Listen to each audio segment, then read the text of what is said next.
I'm Jude, I'm 11. I'm walking 210 miles from Hebden Bridge to London, and it's going to take 21 days. And I'm doing this because I want the UK government to introduce a carbon tax. This is how far Jude Walker is willing to go for the environment. The schoolboy climate activist with a perfectly apt surname needs 100,000 signatures on a petition calling for a carbon tax before it will be considered for debate by Parliament. As it stands, just under 57,000 people have signed it.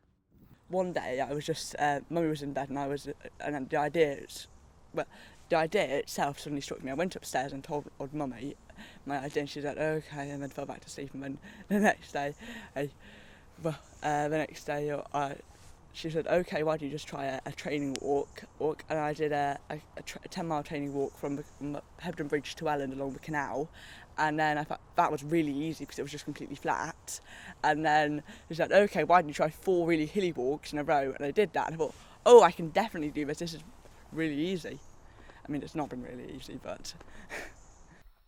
Earlier this month, a UN climate panel warned that global warming is dangerously close to spiralling out of control. And the world is already certain to face further climate disruptions for decades, if not centuries, to come. Walker said serious measures to slow climate change must be agreed to at the UN climate conference known as COP26 in Scotland later this year. It would just be a dystopian world, I think, if this summit doesn't go to plan. COP26, if we don't make absolute legal changes. So I know Great Britain, it's the law, we have to be carbon neutral by 2050. I want us to make non-optional, set in stone rules that we have to stick to in this summit, and that includes carbon taxes.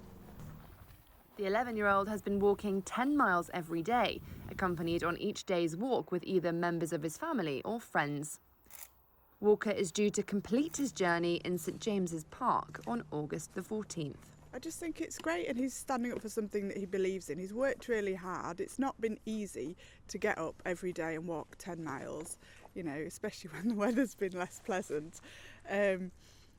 But he's done it, and now, he's doing it, and he will, get to London within the time frame.